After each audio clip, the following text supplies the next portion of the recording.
page 12 from the notes. So now we're going to actually use the formula for a 3 by 3 determinant to evaluate this. So we first take the term in row 1, column 1, 5. And if we cover up that row and column, we're left with 4, 8, negative 3, and 7. And then minus, you take the term in row 1, column 2, which is a 3. And if you cover up that row and column, what's left is 6, 0, 8, and 7. And then plus, you take the last term in row 1, which is a negative 1.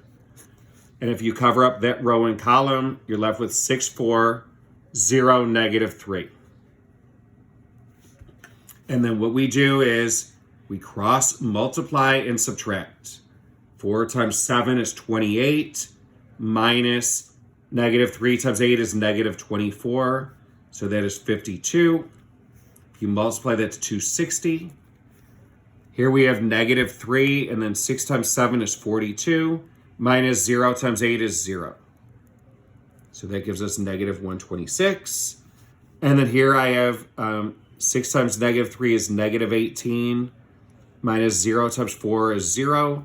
So negative 1 times negative 18 is 18. And if we combine those, that gives us the value of the third order determinant. Identity matrix for multiplication. So identity matrix is a square matrix whose elements in the main diagonal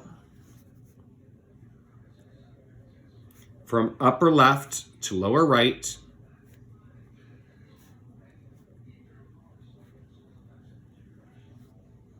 are ones, while all other elements are zeros.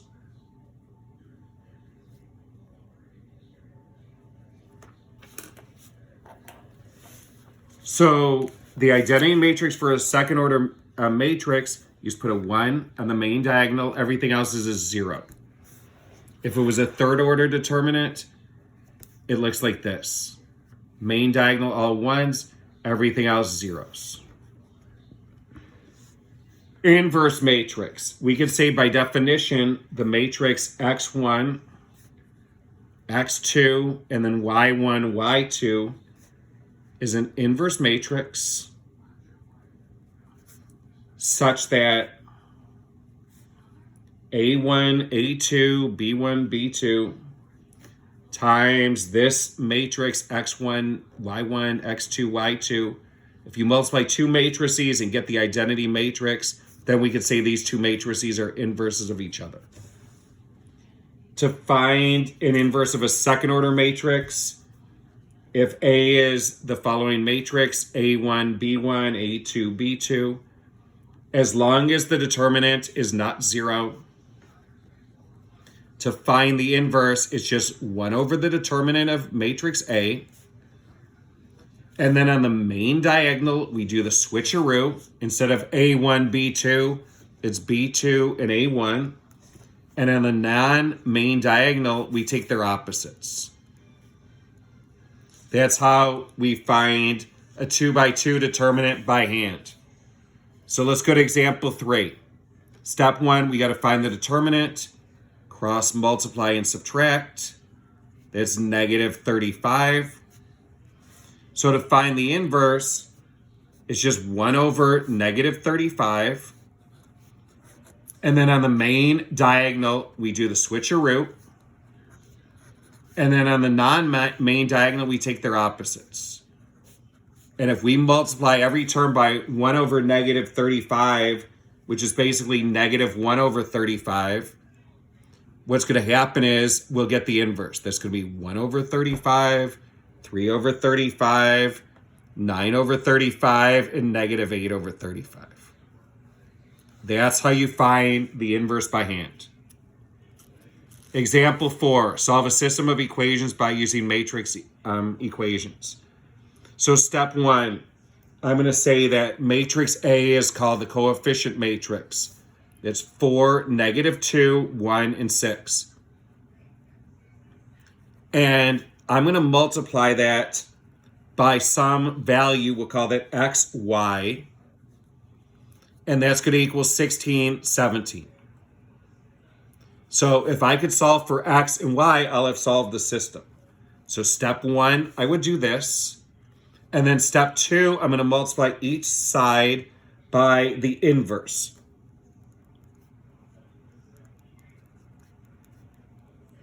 Like this.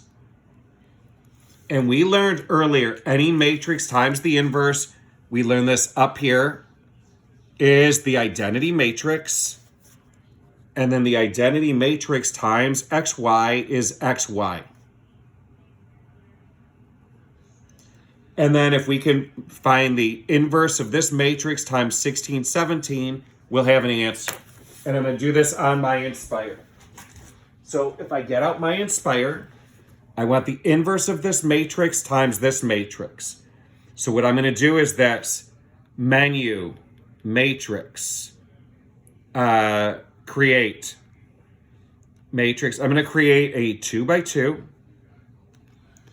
So if I type in 4, -2, 1, and 6, and find the inverse of that. So I'm going to raise that to the -1. And then if I multiply that by this constant matrix, which is 16, 17, that's a 2 by 1.